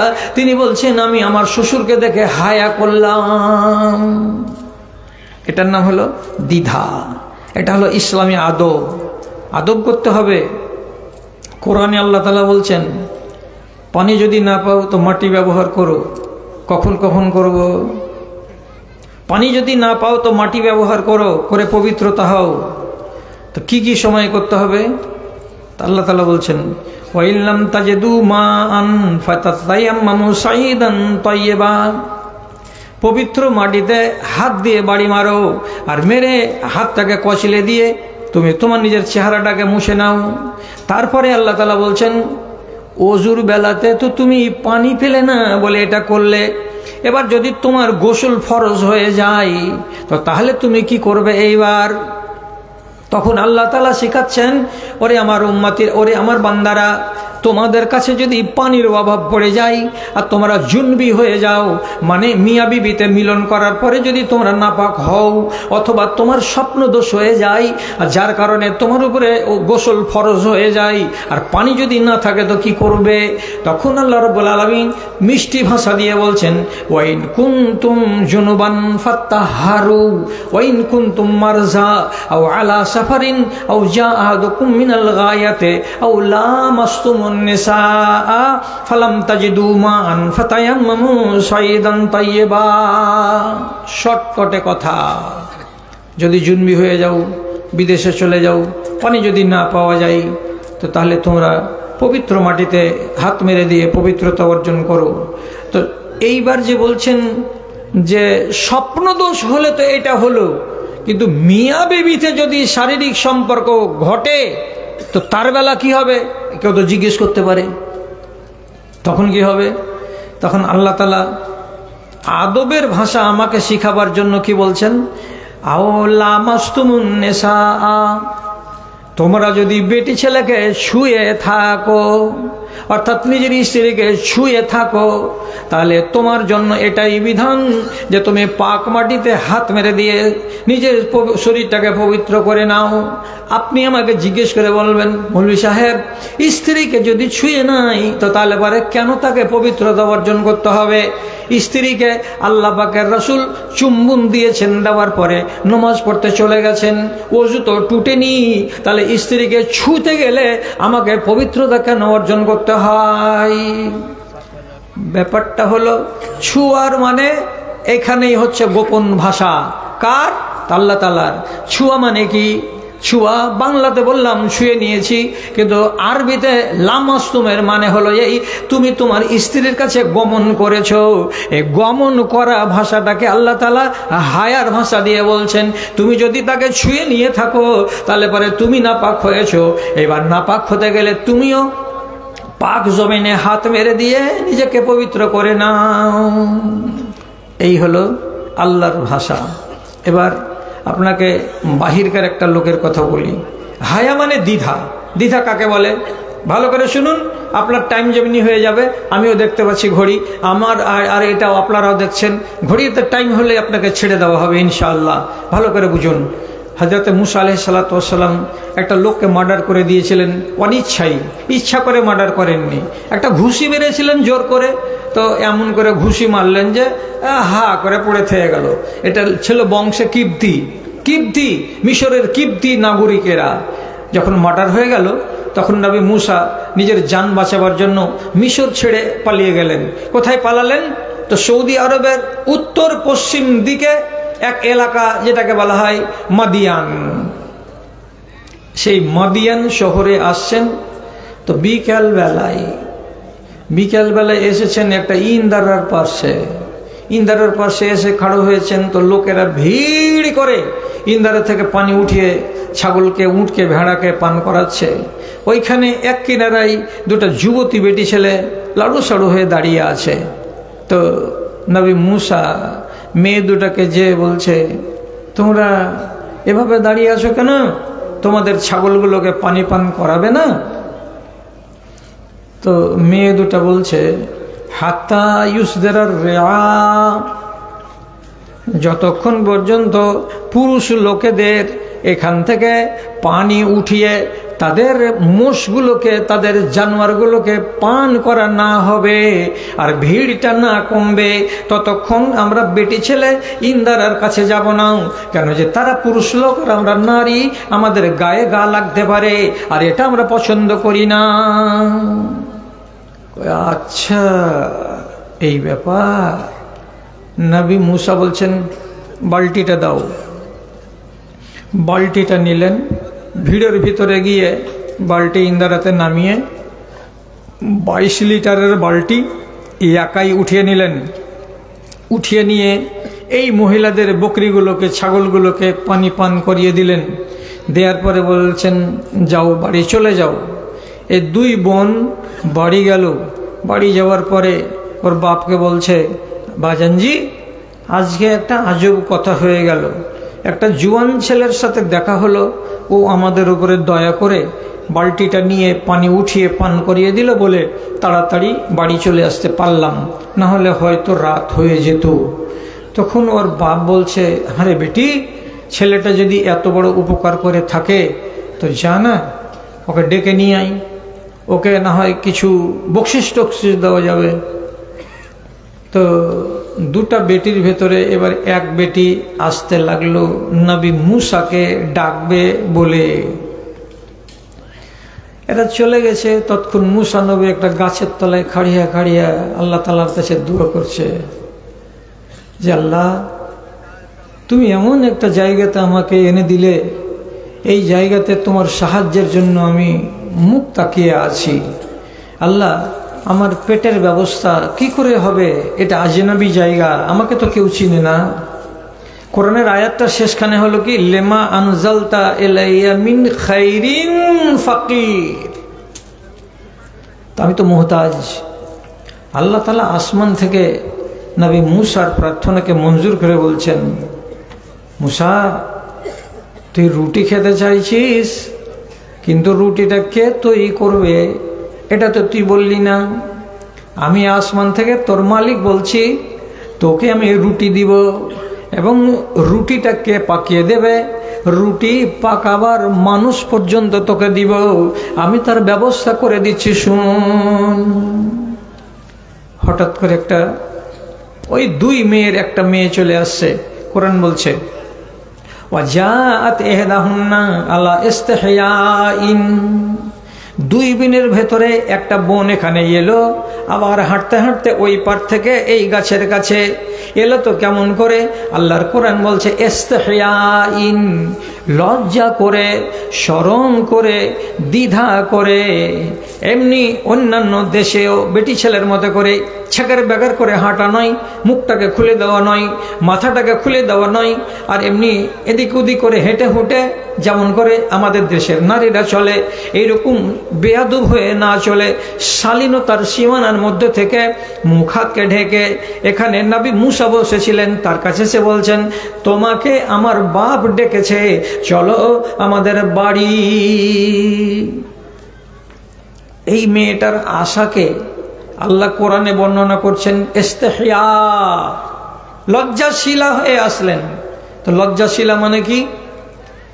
কেউ যদি বলে তো যে বকরিকে পানি পান করা হয়ে গেছে, তো ফের কোনটায় যাচ্ছি, তো মুখটাকে এরকম সম্পূর্ণ ঝাঁপ খুলে দিয়ে এ তো বলতে পারে একটা ওদিকে যাচ্ছি, লাগতে থাক, একটা বেটা ছেলে আছে কোন করে ডাকতে যাচ্ছি, ওকে ডেকে নিয়ে আসবো, নিয়ে এসে তখন আলোচনা আছে।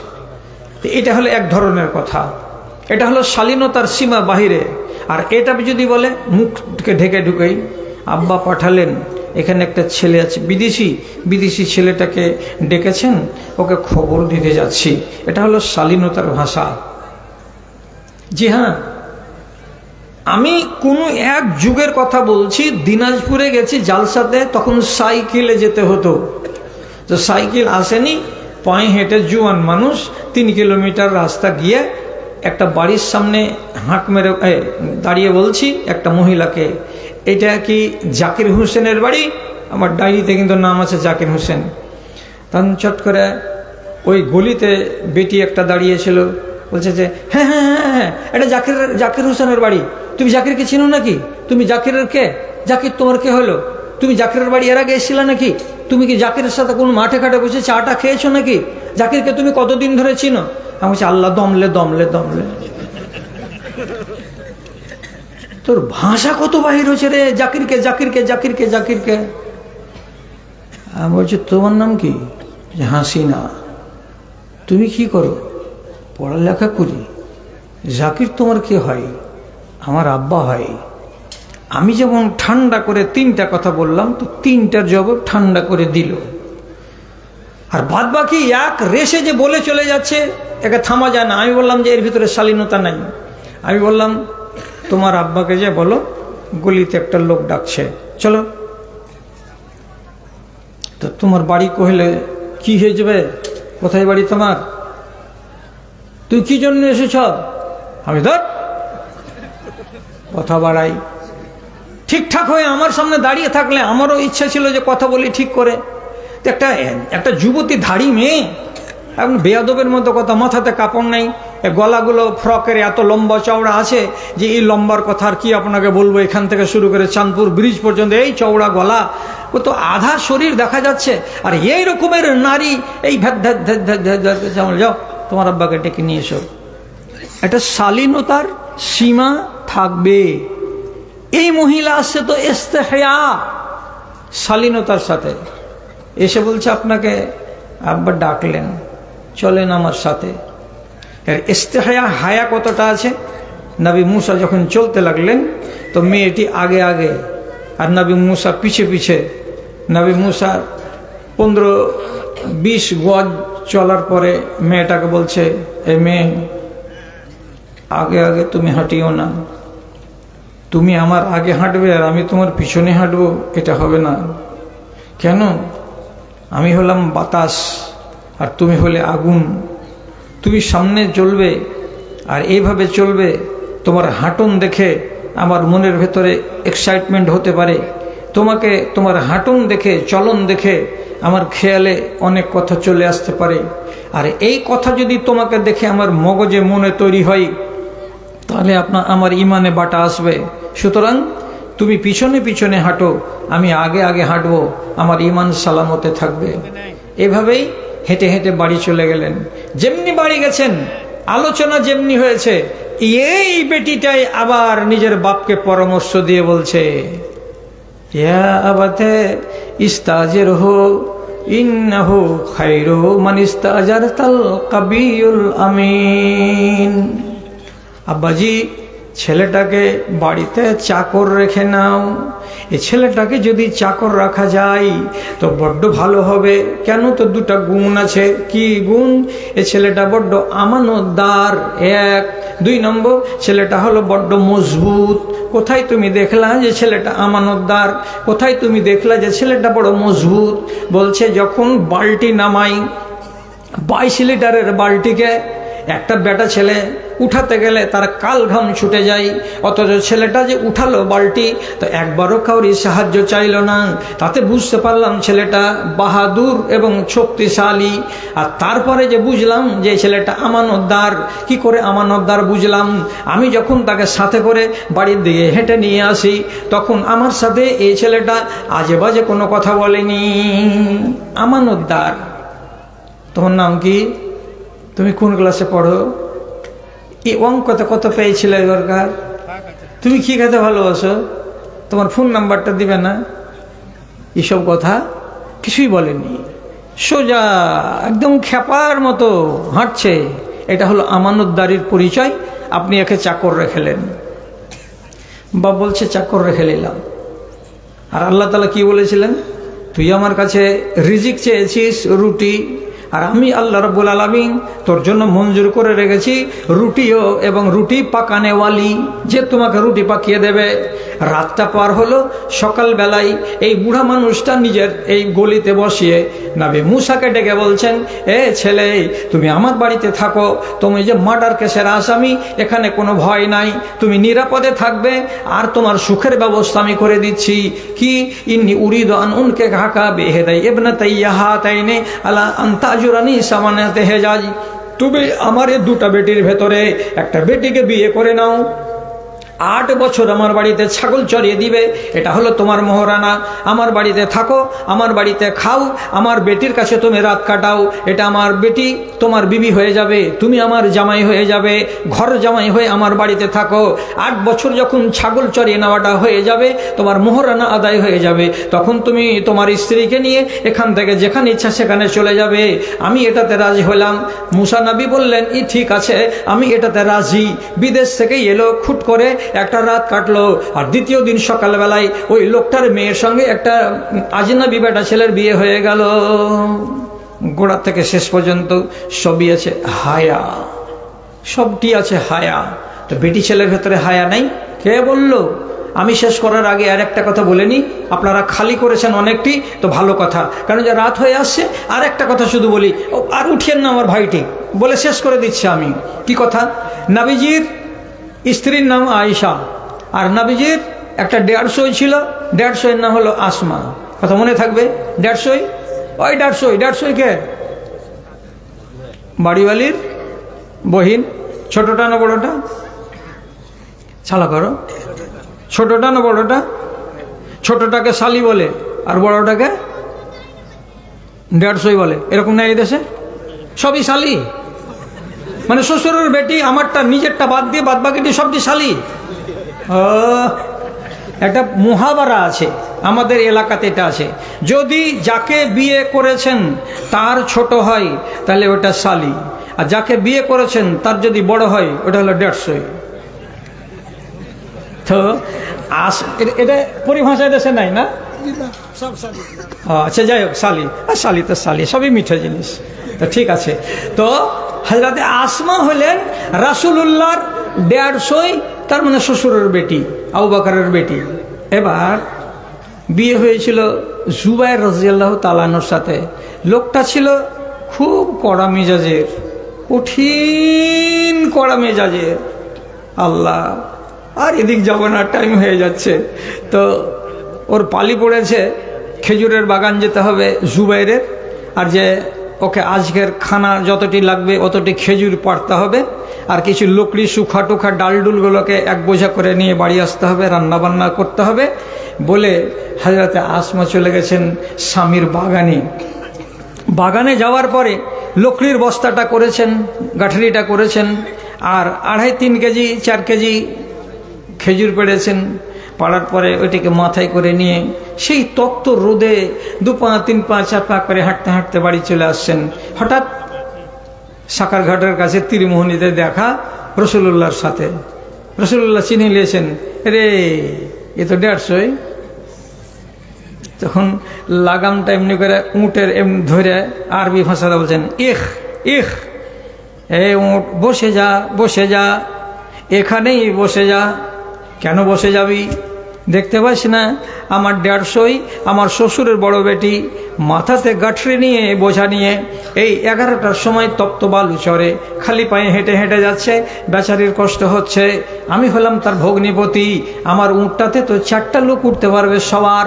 তা আমি যদি আমার 150কে উঠিয়ে নিয়ে বাড়ির কাছে রেখে দিই তো কত উপকার করা হয়।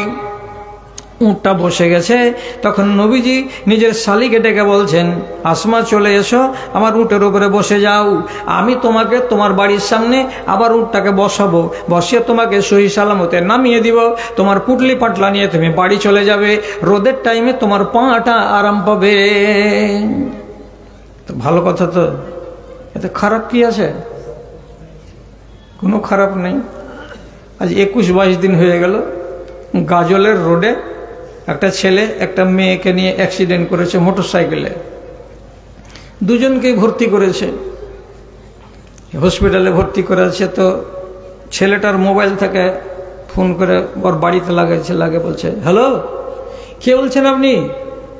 তো ও এক শালা সুখা আমচুর কোন দেশে যে বুদ্ধু আছে। তো কইছে, কে তুমি? কইছে, আরে বাবা এই জুহাইর আলমটা কে?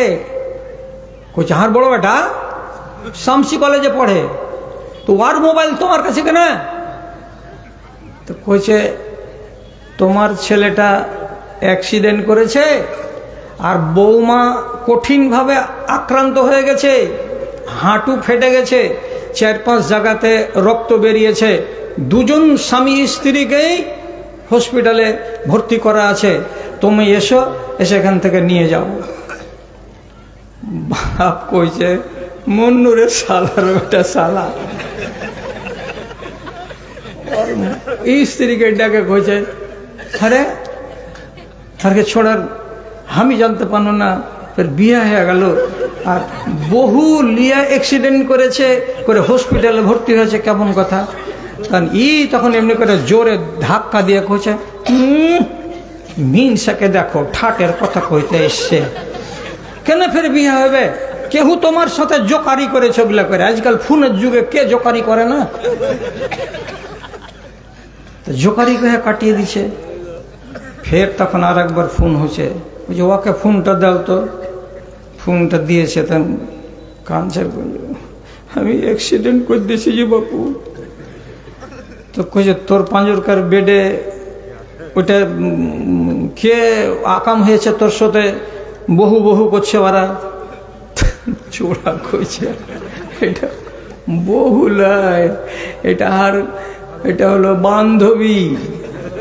বান্ধবীর মানে হলো কি গার্লফ্রেন্ড। তো গার্লফ্রেন্ডকে লিয়া তাহলে তো গালের ফ্রেন্ডকে লিয়ে তুই গেলি যে অ্যাক্সিডেন্ট করে আলি, এখন ঝামেলা কত বড় হলো যে দুনিয়ার লোক কইছে বহু শুদ্ধাই অ্যাক্সিডেন্ট হয়েছে।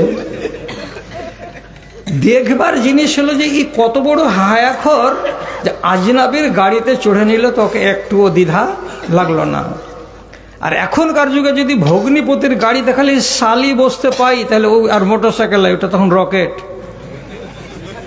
ও সামনের দিকে দেখবে না যে রোড ফাঁকা আছে না নাই, ও উড়িয়ে চলে যাবে। তুই মর নেই বাঁচ, কে আছে পিছন দিকে? জিনিস আছে। কোনো ইয়াকে ছেলেকেও লাজ নাই, আর 150কেও লাজ নেই, শালিকেও লাজ নেই যে এটাতে আমি চড়ছি কেন। সবক শিখো রসুলুল্লাহর 150-এর কাছ থেকে। যখন রসুল বলছেন উঠে যাও, আমি তোমাকে তোমার বাড়ি পর্যন্ত আরামের সাথে পৌঁছে দিচ্ছি।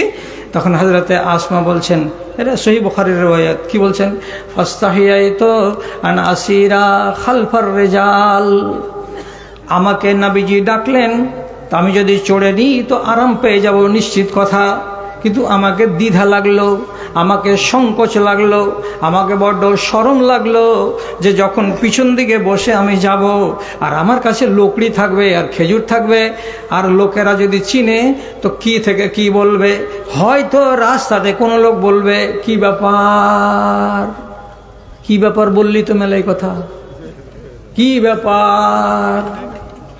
আবার হযরতে আসমা বলছেন, আর একটা আমাকে কি লাজ লাগলো, আমার স্বামী বড্ড রাগাল মানুষ, আমার স্বামী অত্যন্ত রাগতে পারে, অল্প যদি ভুল পেয়ে যায় তো তিনি নিজে বলছেন হযরতে আসমা যে আমি আমার বাপ আবু বকরকে এসে বলেছি, বাজান তোমার স্বামী তোমার জামাইয়ের ভাত খেতে পারবো না, তুমি আমাকে ছুটি করে ছাড়িয়ে নিয়ে চলে এসো।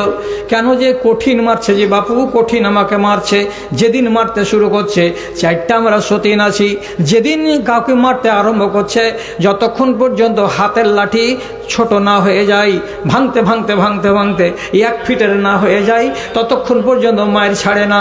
এত মায়ের কত খাবো আর ভাত খাবো না যে বাজান আমাকে ছাড়িয়ে নাও। আবু বকর সিদ্দিক বলছেন, ওরে বেটি, কোনো একজন মুমিন মুসলমান যদি মরে যায় আর তার স্ত্রী যদি বিবাহ না করে আর ওই হালাতে যদি মরে যায়, আল্লাহ রাব্বুল আলামিন কিয়ামতের দিন এর স্বামী আর স্ত্রীকে এক জায়গাতে জান্নাতে জমা করে দেবেন। একটু সবুর করে বেটি, স্বামী যদি মারে 2-1 থাপ্পড় তো তালাক চাইছে না, সবুর করে ওখানেই থাক। হযরতে আসমা বলছেন, আমার স্বামী বড্ড রাগাল আর আমার স্বামী অত্যন্ত আত্মমর্যাদাশীল, ও যদি খালি একবার কহে দেয় কার পাশা দিকে বসেছি, আমি কি জবাব দিব, ফের তো ডাল ভাঙবে আমার উপরে। এই জন্য আমি অনেকটি কথা মনে মনে আঁকলাম, আর আঁকার পরে শেষের বেলায় ফয়সালা করে বললাম, আল্লাহ রসুল আমাকে লাজ লাগছে, আমাকে দ্বিধা লাগছে, আপনার পিছন দিকে বসে আমি যাব না, আপনি উঁটটাকে খাড়ো করে রওনা দিয়ে দেন। রাসূলুল্লাহ আবার উঁটটাকে খাড়ো করলেন, আবার খালি খালি উঠে হাঁটতে হাঁটতে বাড়ি চলে গেলেন, কিন্তু আসমা নবীজির উঁটের উপরে চড়লেন না। কাকে বলে হায়া। হায়ার কথা বলুন, হায়ার কাজ করুন, নিজে হায়াকে আঁকড়ে ধরে রাখুন, এমন কোনো কাজ করবেন না যেই কাজের পরিণাম আপনাকে অপনিন্দা করে ছেড়ে দেবে, এটাই হলো হায়া। করে রাখুন, আপনার ভাষাতেও হায়া থাকবে, ভাষাটাও মিষ্টি হতে হবে। হ্যাঁ, যেটা আমার বাপ, কথা বুঝেন, রাগ করিয়েন না কেউ, হয়ে গেছে কথা শেষ, কথা শেষ হয়ে গেছে। যদি যেটা আমার বাপ ওটাই আমার মায়ের স্বামী কিনা, কথা ঠিক না বে ঠিক, এটাই তো আমার মায়ের স্বামী। এখন আমি এই লোকটাকে ডাকছি, বাপুজি লাহারি হয়ে গেছে যে বাপু এসো, এটাও ভাষা ঠিক। আর যদি আমি এখান থেকে বলি, ওই আমার মার ভাতার এসো, লাহারি হয়ে গেছে, এটা ভাষা কি ভুল? এটাও তো ওই আমার মায়ের স্বামী, ওকে আমি লাহারি খেতে ডাকছি। এটার ভেতরে শালীনতা নেই আর এটার ভেতরে শালীনতা আছে। আপনাকে শালীন ভাষাটাই ব্যবহার করতে হবে আর অন্যটা করতে হবে না। দাদার আমার এইরকম এই ভাঙাচোরা ইঞ্জিন আমার টিম টিম টিম টিম করে চলতেই থাকবে ফজর পর্যন্ত, তার না চালানোই ভালো হবে। কেন যে আগামী বছর আপনারা বাঁচবেন তো আবার আপনাদেরকে শুনতে হবে। তো এখন ঘড়িতে বাজছে 2টা, কতক্ষণ কথা বলা হলো? দানা হালাল হয়েছে কি হয়নি তাই কহেন? হ্যাঁ, 1.5 ঘন্টা হয়ে গেছে, তাহলে গুলি মেরে দিয়েছি, ছাড়েন। এবার আমি হলাম, হ্যাঁ আমি হলাম একটা মানে ওই ছোটো মোটো ফকির। ছোটো মোটো ফকির মানে কি, একটা ঘাটে ন্যাংরা ঘাট বলছিল, একটা পা নেই, তো ঘাট পার হইতে গেলে তোমাকে 4 আনা দিতে হবে, আর সাইকেল থাকলে 8 আনা। তো কোনো লোক যদি ঘুরবার পাকে দিব, জি ঘুরবার পাকে দিব, তো ন্যাংরা ঘাটওয়াল পাকে ঢেঁকি থাকবে আর এমনি করে ধমকি দিয়ে বলবে, টাকা দিবি না উঠবো আমি। উঠতে তো পারবে না, একটা ঢাকা আছে, তখন বলে এলে তো উঠে যাবে, তখন ফের 4 আনা পয়সা নগদে দিয়ে তারপরে তখন যাবে। তো আমি হইলাম ন্যাংরা ঘাটওয়াল। আপনারা আমার কথাটা শুনেন, কেউ 20 টাকা, কেউ 50 টাকা, কেউ 100 টাকা, কেউ 200 টাকা, আর কাউরে যদি কম সম পয়সা থাকে তো মাত্র 10 টাকা আপনি আমাকে দেন আর দিয়ে খাড়ো হন। আর একটা কথা বলতে ভুলে গেছিলাম, হ্যাঁ বলছি কি কথাটা, সাহাবীদের জীবনী পড়লে জ্ঞান বাড়বে, সাহাবীদের জীবনী পড়লে জ্ঞান বাড়বে। আমার কাছে একটা কিতাব আছে, লাঞ্ছিত জীবন ছেড়ে ইমানের ছায়া তলে, 10টা সাহাবীর জীবনী আছে। যারা জুমার খুতবা দাও যে মাওলানাগুলো, তাদের বেশি কাজ দিবে। কেউ আছে জি এখানে? জি কার কাছে আছে? জি আব্দুল আজিমের কাছে আছে। একখানা কিতাবগুলো কিনুন, 10 জন সাহাবীর জীবনী, 250 পাতা, 250 পাতা, মাত্র 50টা টাকা লাগবে। এখানে নিয়ে নেন তো ভাই, আলহামদুলিল্লাহ 500 টাকা তাও দিল গো, মাশাআল্লাহ আলহামদুলিল্লাহ। 200 টাকা। আরেকজন আমার ভাই 100 টাকা দান, কবুল করো বাকসুবান। সবাই মুসাফা করিয়েন না, আলহামদুলিল্লাহ। আরেকজন 20 টাকা, আরেকজন 100 টাকা, 1000 টাকা দান। ছেড়ে দেন, আমি ধরে দিচ্ছি সবটি, ছেড়ে দেন, আলহামদুলিল্লাহ। 50 টাকা, আরেকজন ভাই 100 টাকা, আরেকজন 100 টাকা, আরেকজন 20 টাকা। ঠিক আছে, 20 টাকার উপরে খুব খুশি আছি আমি, আলহামদুলিল্লাহ। নাই তাহলে 20 টাকা, আরেকজন 100 টাকা, আরেকজন 50 টাকা দান, কবুল করো বাকসুবান। আরেকজন 50 টাকা, আরেকজন 50 টাকা, আলহামদুলিল্লাহ। আরেকজন 700 টাকা দান, আরেকজন আমার ভাই 100 টাকা, আরেকজন 1000 টাকা। আল্লাহ তুমি তার প্রতি হও সখা। আরেকজন 100 টাকা, আলহামদুলিল্লাহ মাশাআল্লাহ। আরেকজন 50 টাকা, আরেকজন 200 টাকা, আরেকজন 400 টাকা, আলহামদুলিল্লাহ। আরেকজন 20 টাকা, আরেকজন 100 টাকা, আরেকজন 50 টাকা, আরেকজন 100 টাকা দান, কবুল করো বাকসুবান। আরেকজন 100 টাকা, আরেকজন 50 টাকা, আরেকজন মাশাআল্লাহ 500 টাকা দান, আরেকজন 500 টাকা, আরেকজন 20 টাকা, আল্লাহ দানকে কবুল করে নাও। আরেকজন 100 টাকা দান, আরেকজন 100 টাকা, আরেকজন আমার ভাইজান 200 টাকা দিয়েছে, আরেকজন 50 টাকা, আরেকজন 100 টাকা দান, কবুল করো বাকসুবান। আরেকজন দিয়েছে 20 টাকা, আল্লাহ দানকে কবুল করো। আরেকজন 100 টাকা, আরেকজন 110 টাকা,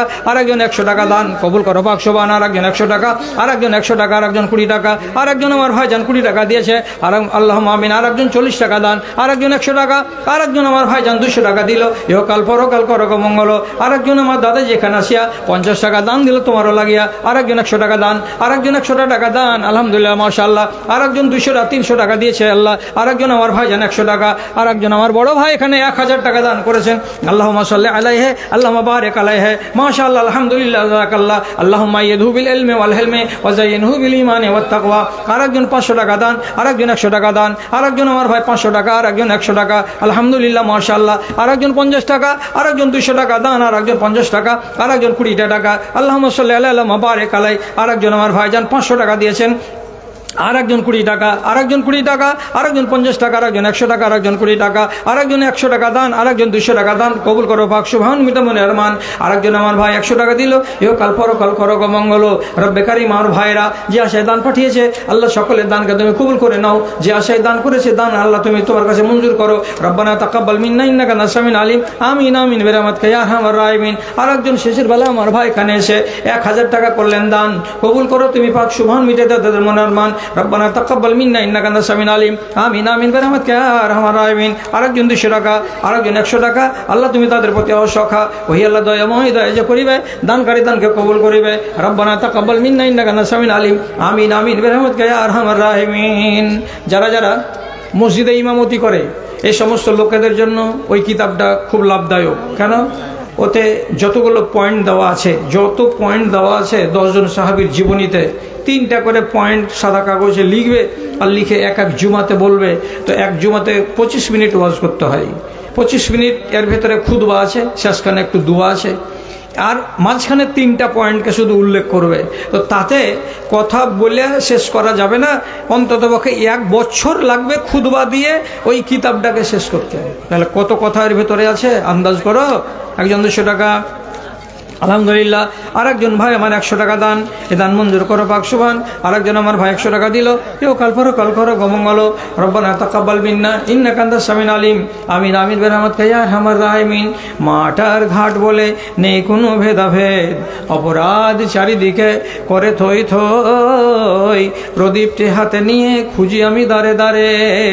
হায় রে কোরআনের দুনিয়াটা কই, ইমানের দুনিয়াটা কই, জানো মোরা বাস করি চামড়ার বাড়িতে।